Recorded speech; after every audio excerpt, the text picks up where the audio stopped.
Good afternoon, and thank you so much for joining us for this week's Thursday with AARP Wisconsin show. I am Amber Miller, your host. And before we get to our guests, please note that this show is pre recorded. But if you do have any questions or comments, please post them below and we will ensure that we answer them. As always, please visit the AARP Wisconsin website for updates on events, information, volunteer opportunities, and you can go to aarp.org/WI. Once again, aarp.org/WI. We are always looking for great volunteers to join the AARP Wisconsin volunteer family. So if you are interested in volunteering with us, either in person or virtually, there are opportunities throughout the whole state of Wisconsin.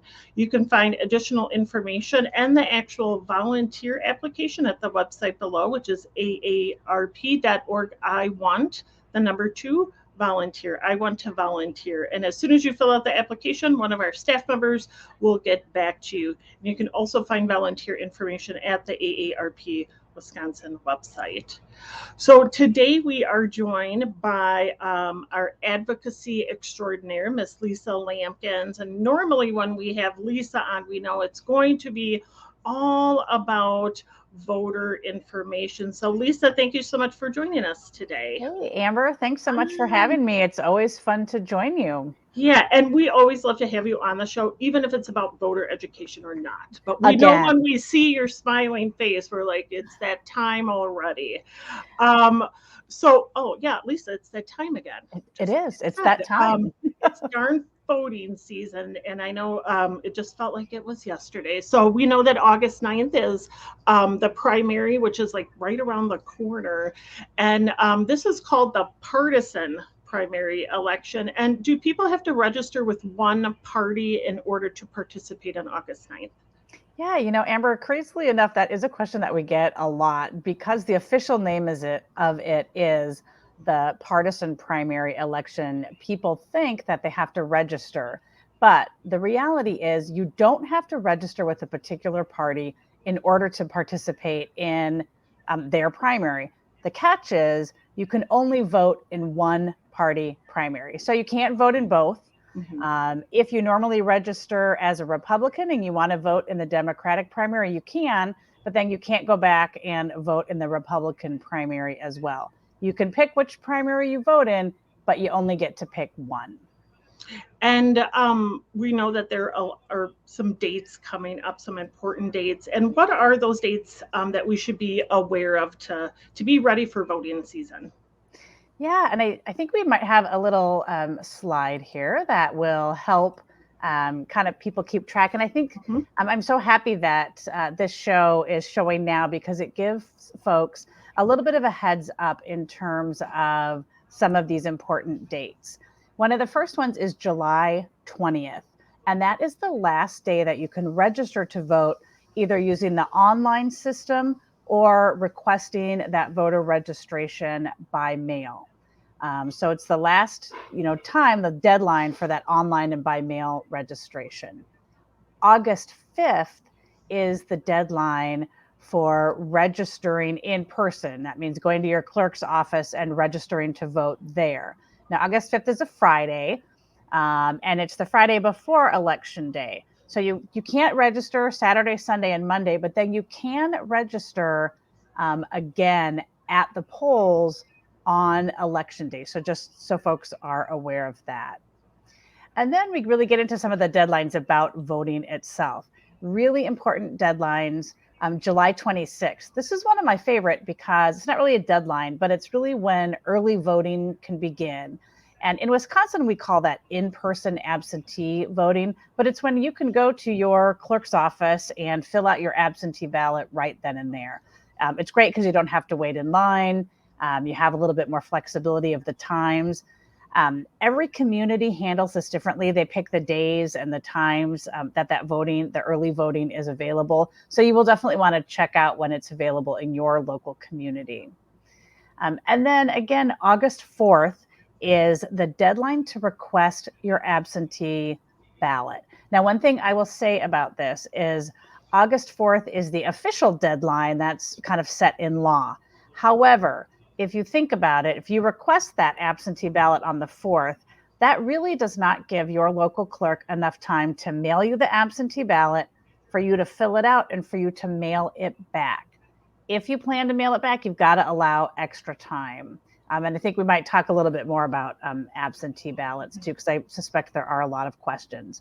And then finally, of course, just the reminder that August 9th is Election Day, and those polls will be open from 7 a.m. until 8 p.m. Good dates to keep in mind. And Amber, I'm going to do a quick plug for our website, because I'm going to say this like 10 times. Absolutely. Because if folks are like, now, what are those deadlines again? I didn't get a chance to jot that down. All of these deadlines and tons more information is available at our AARP Wisconsin voter page. And that is at aarp.org/WI votes. Great. And definitely, and it's updated on a regular basis. So definitely a good website to go to. Yes. And Lisa, I know absentee voting, well, it's probably always been popular, but I felt like it was maybe a little bit more popular, especially during COVID. So we know that a lot of people are kind of voting that way. And what are some changes that people can expect in this upcoming election? Yeah, well, you're absolutely right, Amber. I mean, I think many folks who had never used the absentee voting option before really got used to it during the pandemic.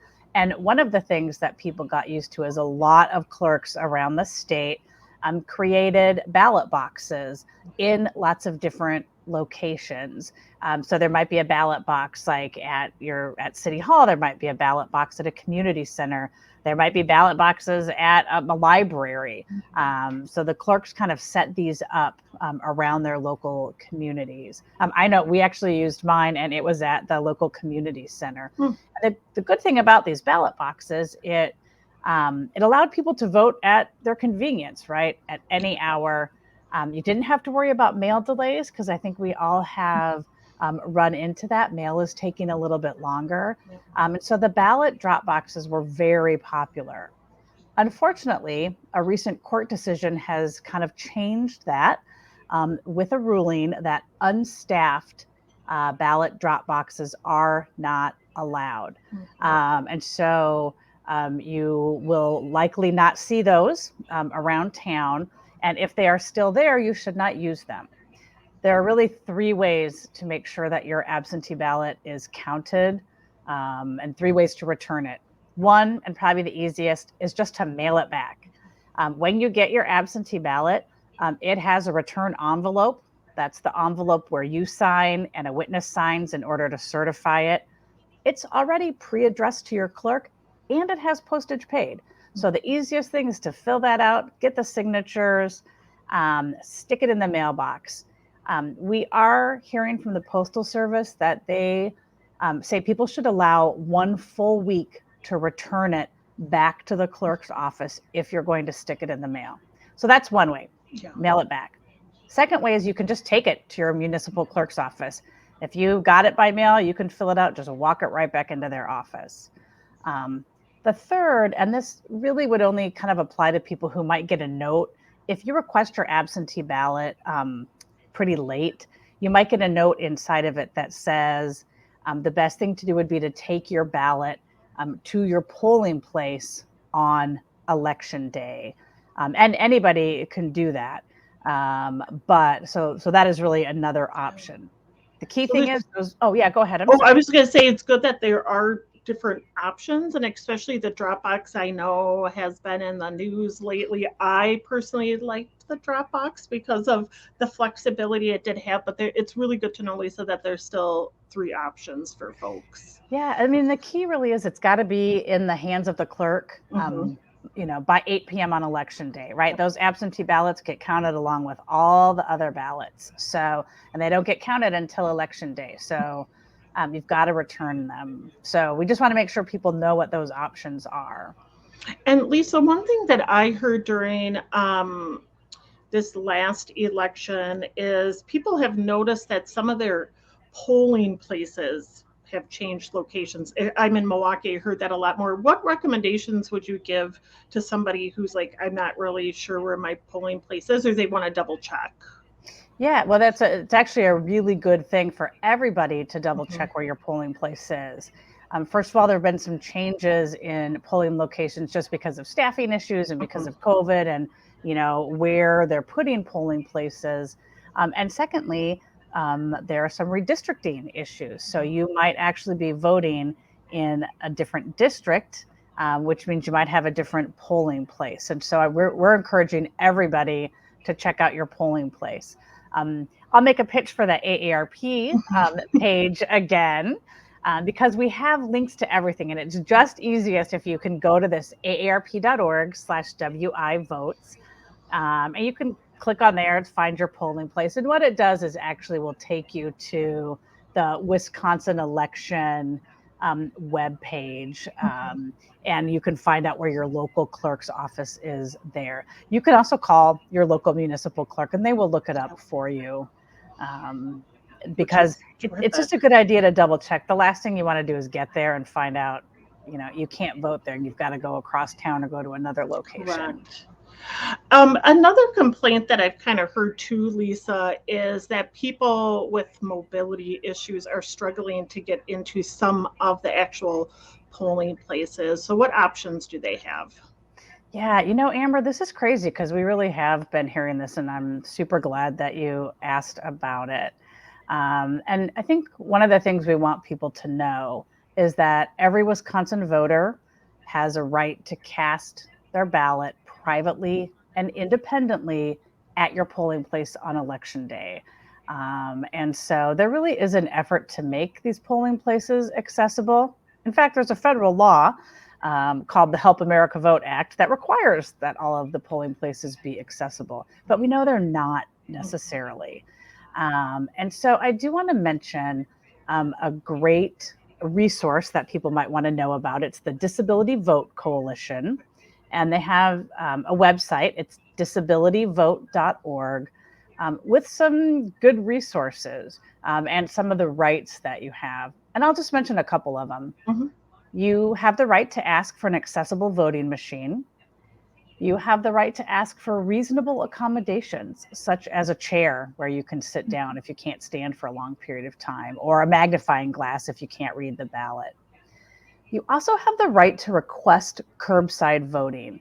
And this is really if you can't physically get into the polling location, then curbside voting is available. And two poll workers will bring the ballot out to your car and you'll be able to vote there.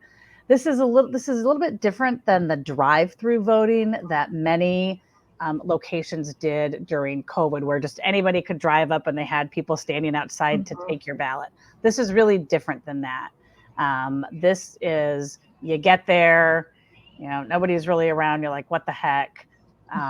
So you can I would call your clerk's office, who will connect with the people there, who will come out and bring your ballot outside. That's very good to know. It's all about those different ways to vote. I get excited, of course, during voting season because this is where people's voice can be heard. And I also encourage you, if you're watching this, to also remind your friends, family, neighbors, anybody about those dates that Lisa was talking about. Lisa, what if there's somebody who's watching this who's like, I didn't even know there was an election, which sometimes we hear, especially for August, and they don't even maybe know who's running. Where could they get information about that? Yeah, well, again, I will send people to the aarp.org/WI votes page, which will ultimately link you to Wisconsin's election page. Mm-hmm. And in that page, you have the ability to find a sample ballot for your own location. You enter in your address and your zip code, and it will come back and say, hey, here are the people running for state assembly, in your area, or state senate, or the U.S. House of Representatives, or the U.S. Senate race, or governor. We have lots of races coming up in this election. And I think that's why it is so important that people vote. And people will, we hear people say, well, but my vote doesn't matter. Correct. But the fact of the matter is your vote does matter. Wisconsin's elections have been decided by an incredibly slim margin the past several cycles. And so every single vote does count and every single vote does make a difference. And so we're just trying to provide information so people know, how to vote, where to vote, and when they can vote. We'll never tell you who to vote for. We'll We never want tell you to get you. out there. Yes. We just know I definitely hear, I didn't even know there was an election. So I know. whatever we could do to help get people the information with the website below, I think is terrific. And Lisa, before I get to my last question, I just thought of something else. Would you like to talk about the AARP van tour, just in case you are out and about and you might see this beautiful van? Maybe if you want to talk just about it with our viewers. Amber, I would love to. And I wish I had thought to bring a picture with me, and I didn't think to bring a picture with me. So next time we will do that. 100%. Yes, we are embarking on a voter van tour. In fact, we'll be, I'll say maybe kicking it off next week. I think next week we are heading up to Farm Technology Days in Loyal, Wisconsin. Actually, kicks off this week.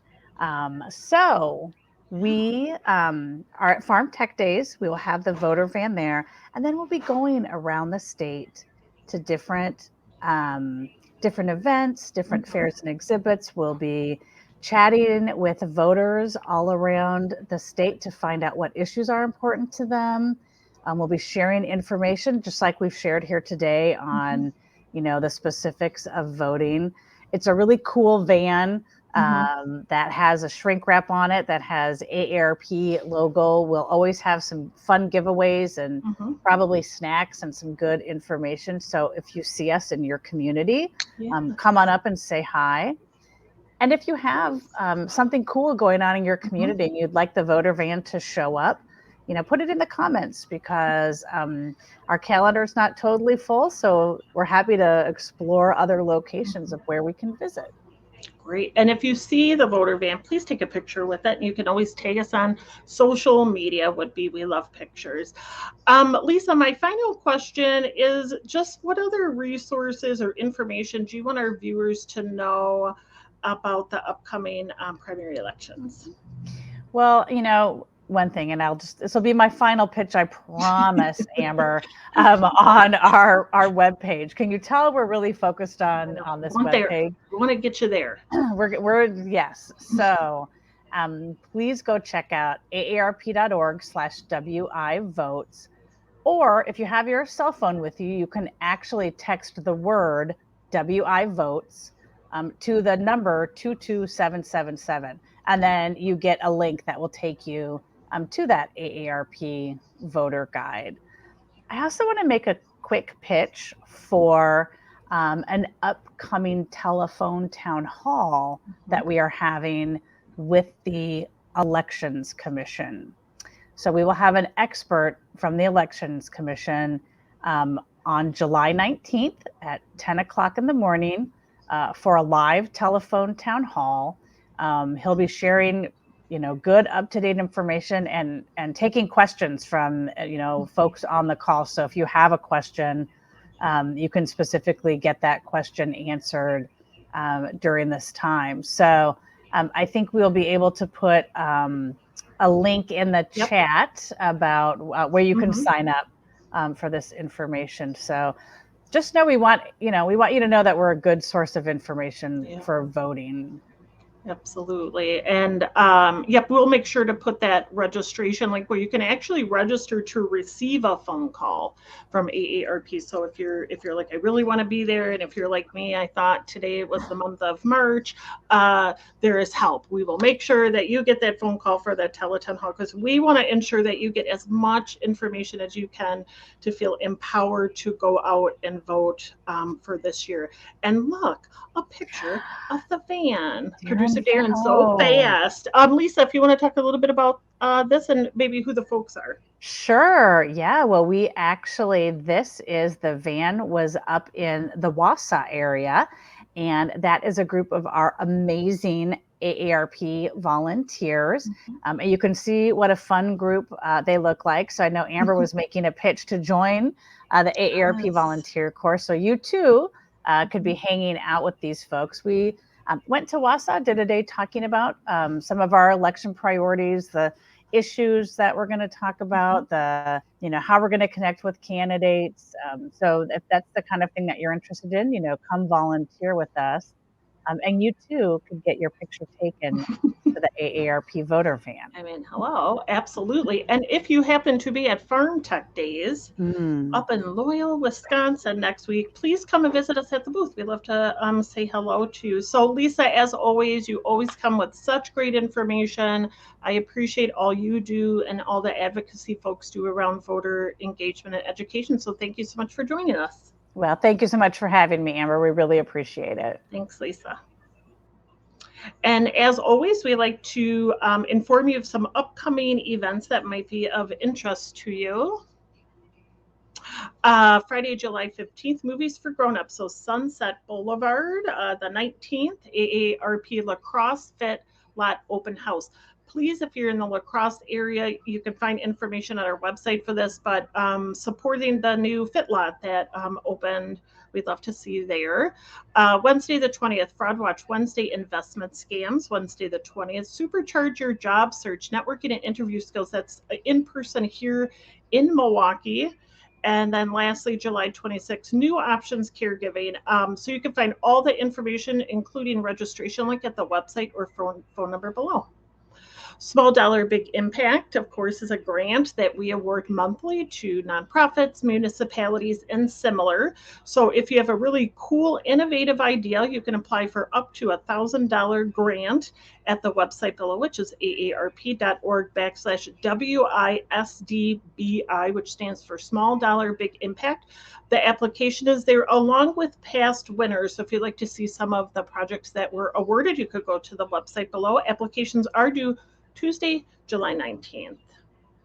And for next week's show, so for July 21st, it is Independent Retailer Month. So we're going to have some guests talking about the importance of supporting local and just all about retail, because we know that small businesses are important to our economy. So I want to thank everybody once again. This is a pre-recorded show, but please post your comments or questions below. We'll make sure that Lisa gets to them. So I want to thank everybody so much for viewing this today. And as always, we look forward to seeing you next week. And until then, be safe.